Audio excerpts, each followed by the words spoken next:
I realized something was wrong the day she let me be wrong. We were sitting in this small cafe we used to love, the kind with mismatched chairs and a chalkboard menu no one could read from more than 2 feet away. I ordered her drink without asking. Oat milk latte, no sugar. I'd done it 100 times before.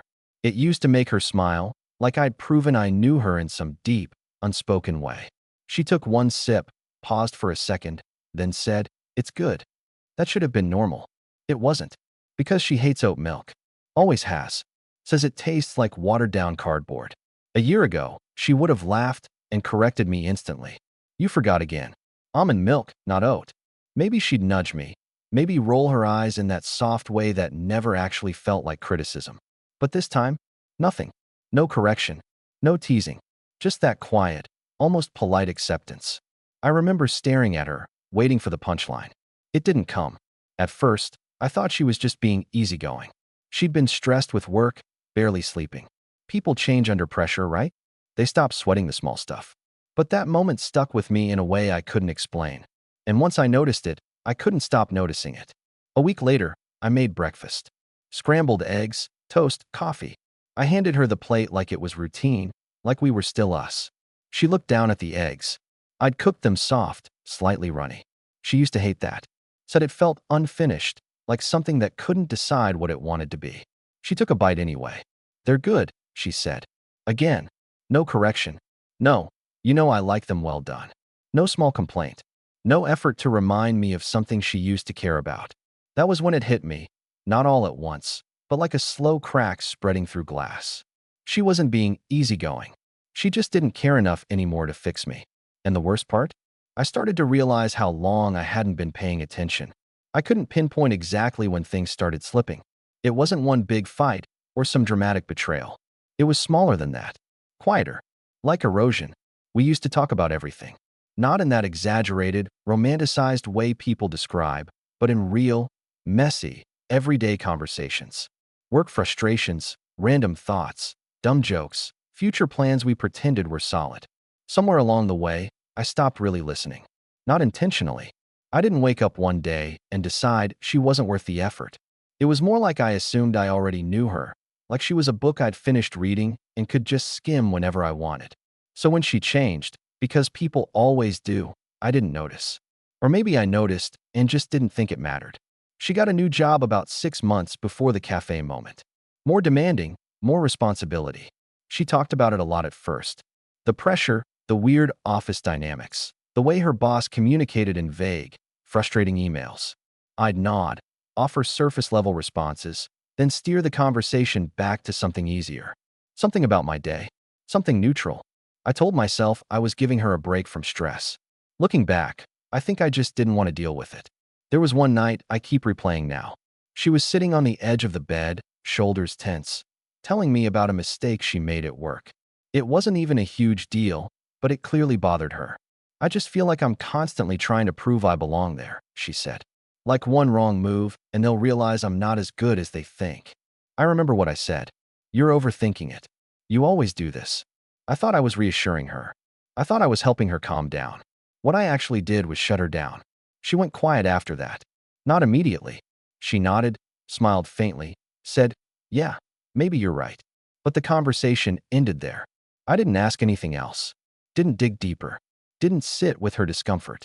I just rolled over and checked my phone. That moment didn't feel important at the time. Now it feels like a turning point I completely missed. Because after that, she started sharing less. At first, it was subtle. Shorter answers. Fewer details. Then it became normal for her to just say, "Work was fine," and leave it at that. And I accepted it. I told myself she was just busy, tired. That relationships go through phases like that. I didn't realize she was slowly pulling away, and I was letting her. Or maybe even helping her do it. By the time I noticed the coffee thing, the eggs thing, the little corrections disappearing, it wasn't the beginning of the problem. It was the symptom of something that had already been dying for a while. And I had no idea how long it had been dead. The next time it happened, I decided to test it. Not in a manipulative way. At least, that's what I told myself. I just needed to be sure I wasn't imagining things. That maybe stress or routine hadn't just dulled her reactions. We were grocery shopping, something we used to turn into a kind of ritual. We'd argue about brands, compare labels like it mattered, joke about buying things we didn't need. It used to feel like a small, shared world. That day felt efficient. We moved through the aisles like co-workers on a deadline. She pushed the cart. I grabbed things off the list. No jokes. No side comments. Just quiet coordination. I stopped in front of the coffee section. She used to insist on a specific kind, dark roast, slightly bitter, from a brand that wasn't even that good. But she loved it because it reminded her of her dad. She'd told me that story at least 3 times. I reached for a completely different one. Medium roast. Vanilla flavored. The kind she once said tasted like someone spilled dessert into a cup and called it coffee.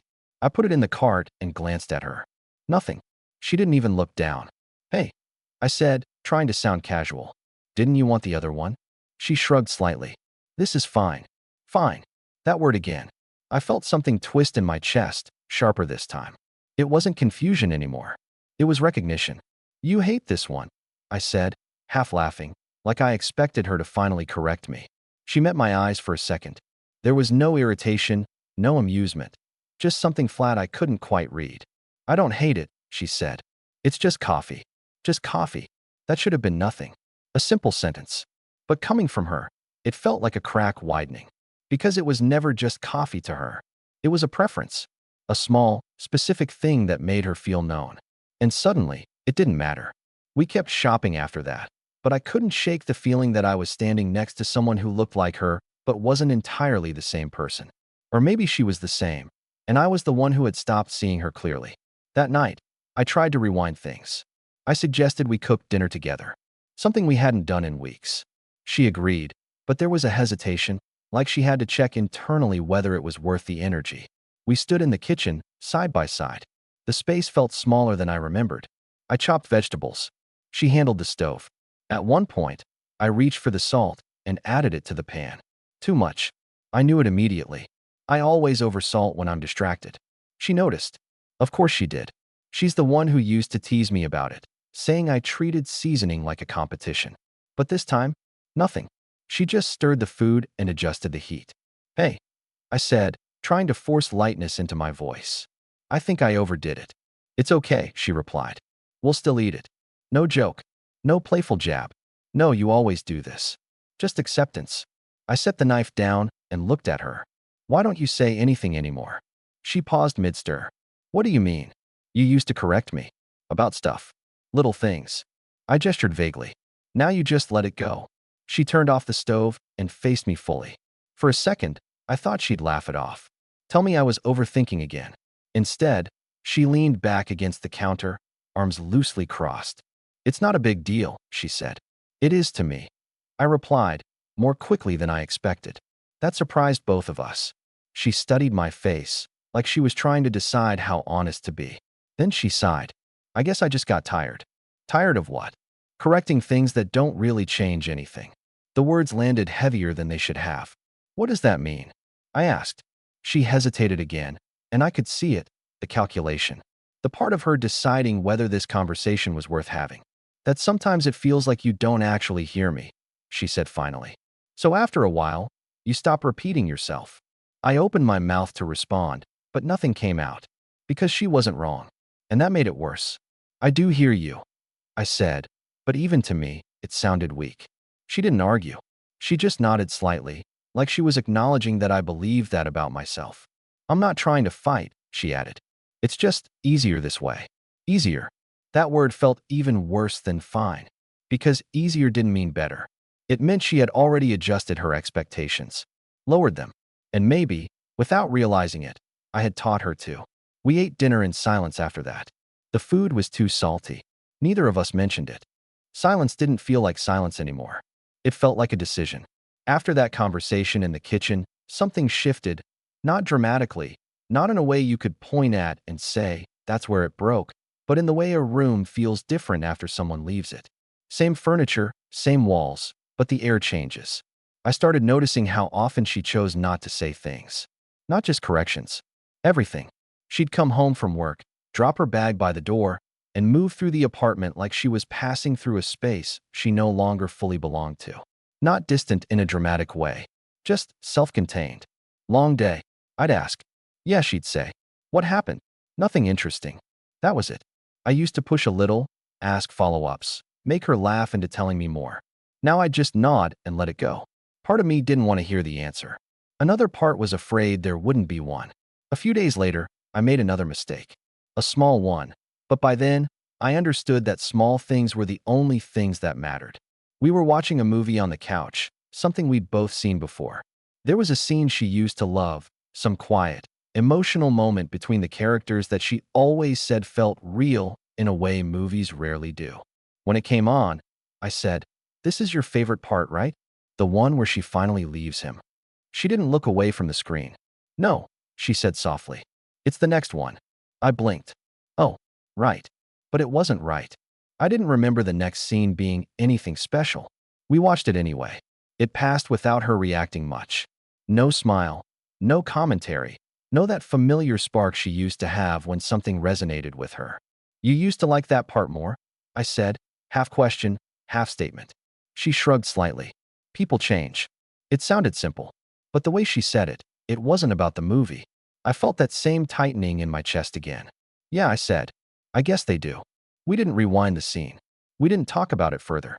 At some point, she rested her head on my shoulder, and for a moment, it almost felt normal. But even that felt lighter than before, like she wasn't fully leaning on me anymore. Later that night, I couldn't sleep.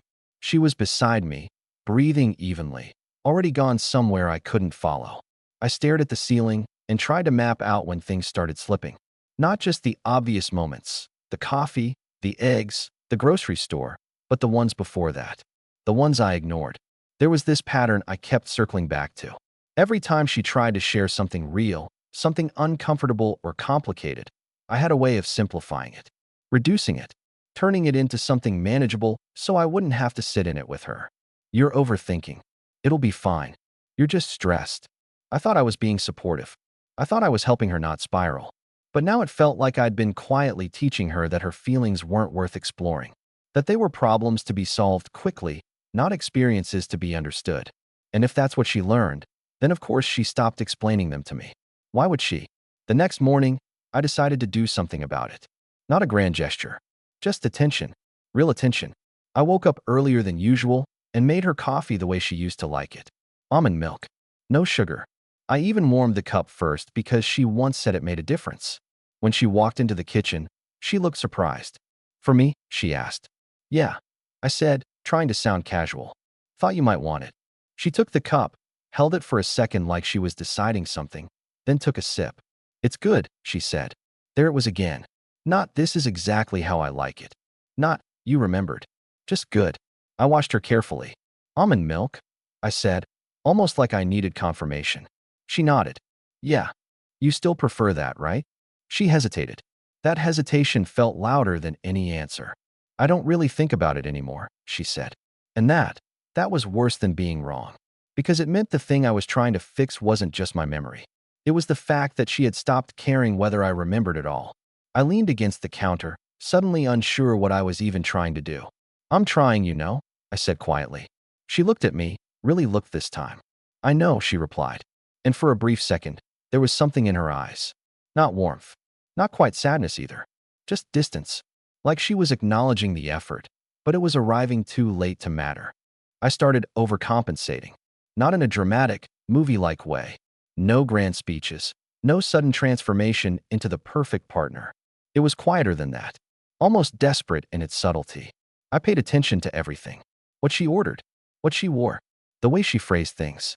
The pauses in her sentences. The moments she seemed slightly off, even if she tried to hide it. It felt like trying to memorize a language I used to speak fluently, but had somehow forgotten. And the more I tried, the more unnatural it felt. One evening, we were out with friends.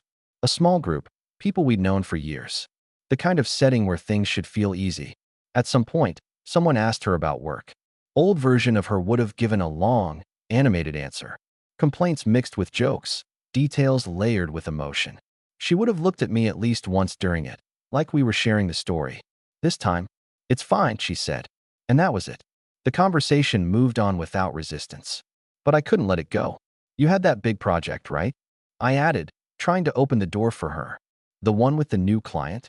She glanced at me, and for a split second, I saw something I hadn't seen before. Not annoyance. Not gratitude either. Just discomfort. It's handled, she said shortly. I nodded, but inside, something dropped. Because I didn't actually know if it was handled. I didn't know how it went. I didn't know if she struggled, if she succeeded, if it stressed her out for days like things used to. I realized, sitting there surrounded by people who thought we were solid, that I had no idea what her daily life felt like anymore. And worse, she didn't expect me to know. Later that night, walking home, I tried again. You've been really quiet about work lately, I said. She kept her eyes ahead. There's not much to say. There used to be. She exhaled slowly. Yeah, there used to be. The way she repeated it made it sound final, like something already concluded. I felt irritation creeping in, not at her, but at the situation. At myself. At how slippery everything had become. You don't talk to me like you used to, I said. She stopped walking. So did I? The street was quiet, dimly lit, the kind of place where conversations either deepen or fall apart. She turned to face me. You didn't listen to me like you used to, she said. There was no anger in her voice. That made it worse. I'm listening now. Now, she repeated. I stepped closer, lowering my voice. Okay, yeah, maybe I messed up before. But I'm here. I'm trying to fix it. She studied me for a moment. And then she asked something I wasn't ready for. Why? That single word hit harder than anything else she'd said. Because I care about you, I answered immediately. She tilted her head slightly, like she was considering that. You always cared, she said. That wasn't the problem. I frowned. Then what was? She hesitated again, but this time it didn't feel like she was deciding whether to speak. It felt like she was deciding how much truth I could handle. You cared about the version of me you were comfortable with, she said slowly. The one that didn't complicate things. I felt a defensive response rise in my chest. That's not fair, isn't it? Her voice was still calm. Too calm. You liked it when I was easy to understand. When my problems had quick solutions. When I didn't need too much from you. That's not. I stopped myself. Because part of me knew she was right. And when I stopped fitting into that, she continued, you stopped really seeing me. The words sat between us, heavy and unavoidable. I didn't mean to. I said, quieter now. I know. That, I know, felt like a closed door. We stood there for a while, neither of us moving. Why didn't you tell me? I asked finally. She gave a small, almost tired smile. I did. I swallowed. Not like this. Not like this, she agreed. Because I didn't think it would take this for you to hear it. There it was again. That sense that everything I was doing now should have happened earlier. Much earlier. I ran a hand through my hair, trying to organize my thoughts. Okay, I said. So what do we do now? She looked at me for a long moment. And in that silence, I realized something terrifying. She wasn't thinking about how to fix it. She was thinking about whether it was worth fixing at all. She didn't answer my question right away. That should have been my answer. We stood there under that dim streetlight, both of us pretending there was still something to figure out, some clear next step we could take if we just said the right words. But relationships don't break in a single moment. They wear down. And by the time you notice, you're not standing at the edge. You're already somewhere in the aftermath, trying to understand what used to be there. I don't know, she said finally. Not, we'll try. Not, we can fix it. Just, I don't know. I nodded, even though it felt like something inside me dropped a few inches lower. Okay, I said. Then we figure it out. She didn't respond to that, just turned and kept walking. And I followed, because that's what I'd been doing for a while without realizing it. Following her pace, following her silence, following the distance she was creating, hoping I could somehow catch up to a version of us that no longer existed.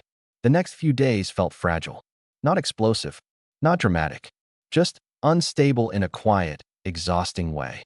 I tried to do everything right. I listened more. I asked questions. I didn't interrupt. I didn't rush to fix things. But the conversations felt forced, like we were both aware of the effort behind them. How was your day? I'd ask. Busy, she'd say. What made it busy? Just work. And then silence. Before, I would have filled that silence with something else. Stories, distractions, anything to keep things moving.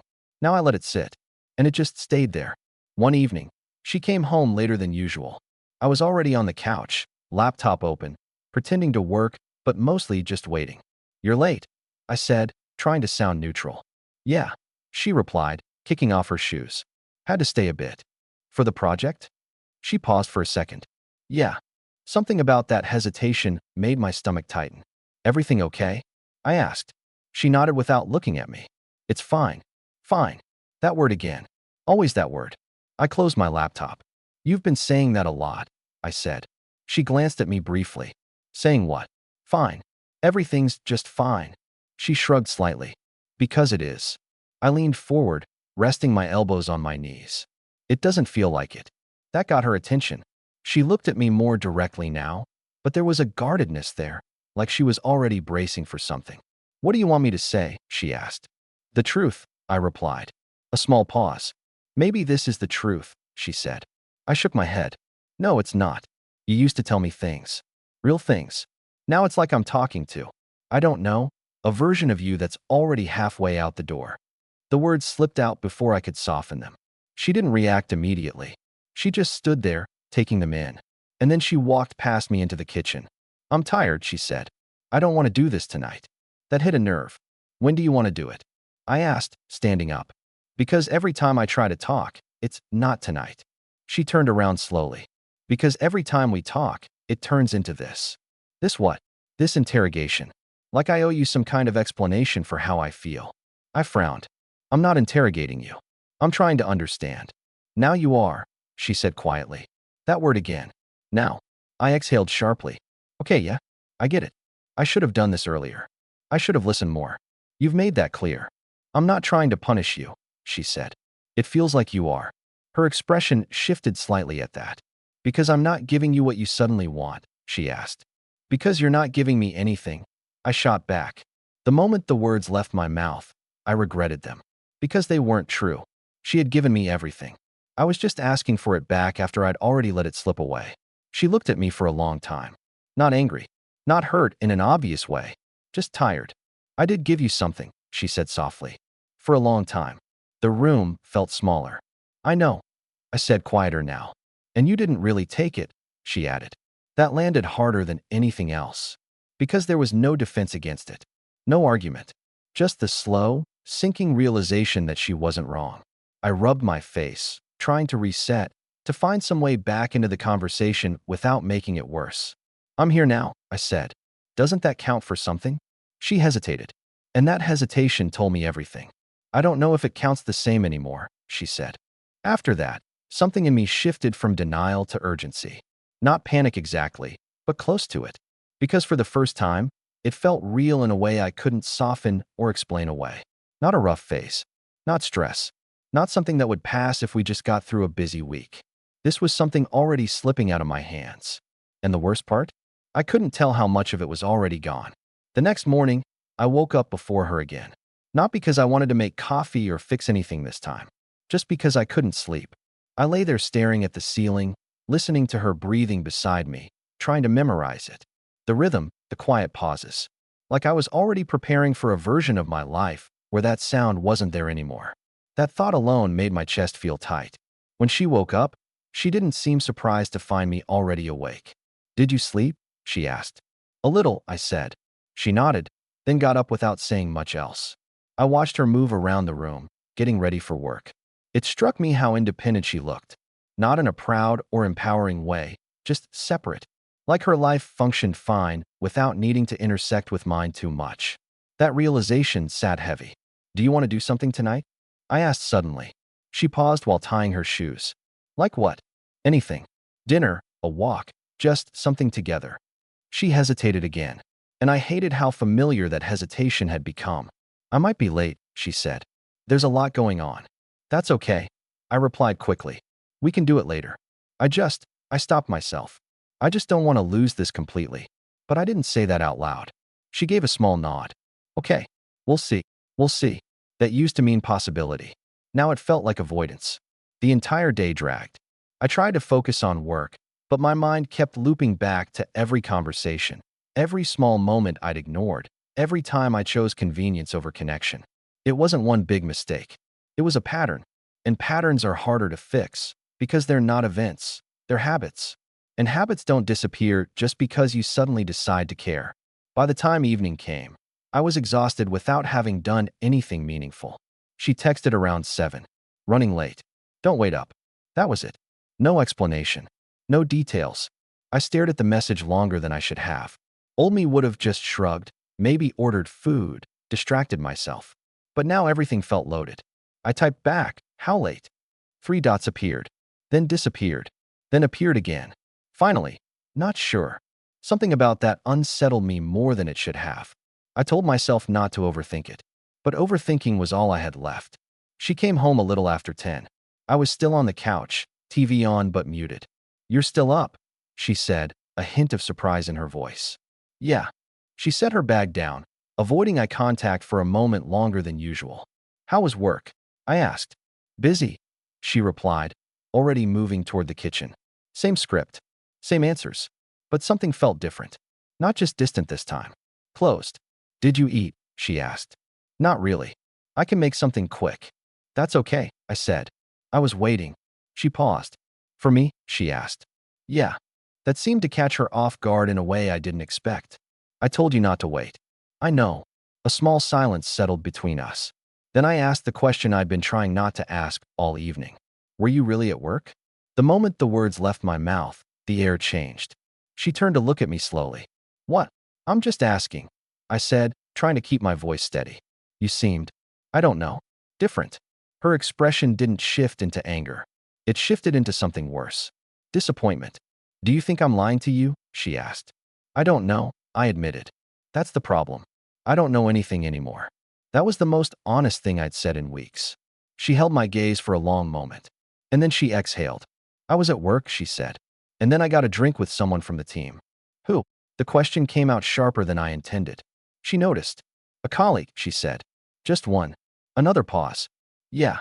Something in my chest tightened again. Not because I had proof of anything, but because I could feel how far we drifted. There was a time when that sentence would have come with a name, a story, context I didn't have to ask for. Now it felt like I was pulling information out piece by piece. "Why didn't you tell me?" I asked.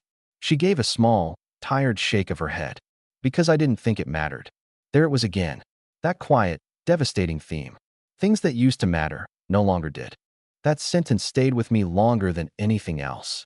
I didn't think it mattered. Not defensive, not guilty, just honest. And somehow that honesty hurt more than if she had lied. Because lies still imply there's something worth protecting. This felt like there wasn't. I didn't argue with her that night. Didn't push further. Didn't ask for names or details or timelines. Not because I wasn't curious, but because I realized something uncomfortable. Even if I got answers, I didn't know what I would do with them. We were already somewhere beyond simple explanations. "Okay," I said quietly. She nodded once, like she appreciated that I wasn't turning it into another fight. "I'm going to shower," she added, and disappeared down the hallway. I stayed on the couch, staring at the blank TV screen. There was a version of me, not that long ago, who would have taken that moment and twisted it into something bigger. Suspicion, accusations, maybe even checking her phone when she wasn't around, just to regain some sense of control. But sitting there, I understood something I wish I had realized months earlier. The problem wasn't what she was doing now. It was what I hadn't done before. You don't lose someone all at once. You lose them in pieces. In conversations you don't finish. In questions you don't ask. In moments where they offer you something real, and you hand them back something easier instead. By the time you notice, you're not fixing anything. You're just witnessing the result. When she came back, hair still damp, she didn't sit next to me. She took the chair across the room. That distance, physical, small as it was, felt final in a way I couldn't explain. "I think we need to talk," she said. I let out a quiet breath. "Yeah," I replied. "We do." There was no panic in me anymore. Just a heavy, steady understanding. She folded her hands in her lap, eyes focused somewhere near the floor. "I don't think this is working anymore," she said. No build-up. No softening. Just the truth. I nodded slowly. "Okay." The word surprised even me. She looked up, clearly not expecting that reaction. "That's it?" she asked. I swallowed. "What do you want me to say?" "I don't know," she admitted. "I thought you'd argue. Or try to change my mind." I considered that. A few weeks ago, I probably would have. But now, "I think you already made up your mind," I said. She didn't deny it. Another silence settled in. But this one felt different. Not tense. Not uncertain. Just clear. "I didn't plan it like this," she said after a moment. "It just happened." "I know. And it's not because of one thing." "I know." She looked at me carefully. "I did love you," she said. Did. Past tense. I know, I repeated. That word had become my only honest response. Because there was nothing left to argue with. Nothing to fix in a single conversation. I just stopped feeling like you saw me, she continued. And after a while, I stopped trying to be seen. That was it. The entire relationship reduced to something painfully simple. Not betrayal. Not some dramatic collapse. Just a slow fading of attention. Of presence. Of care. In the ways that actually matter.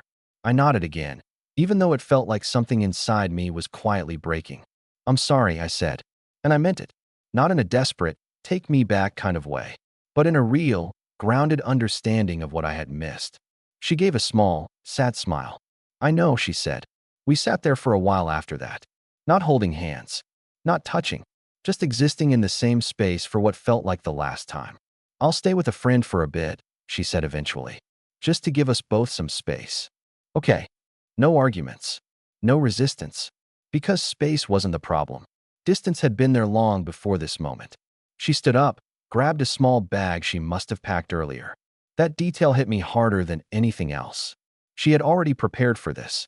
I'll come back for the rest later, she added. I nodded. Take your time. She walked to the door, then paused. For a second, I thought she might say something else. Something that would make it feel less final. But she didn't. She just gave me one last look. Not cold. Not warm. Just certain. And then she left. The apartment felt different immediately. Quieter, yes, but not in the way I expected. It wasn't the absence of noise. It was the absence of being known. I sat there for a long time after she was gone, thinking about coffee, about eggs, about all the small, specific things that used to mean I understood her, and how, at some point, I stopped earning that understanding. She didn't leave because I got things wrong. She left because I stopped caring enough to notice when I did. And by the time I finally paid attention, she had already learned not to expect it.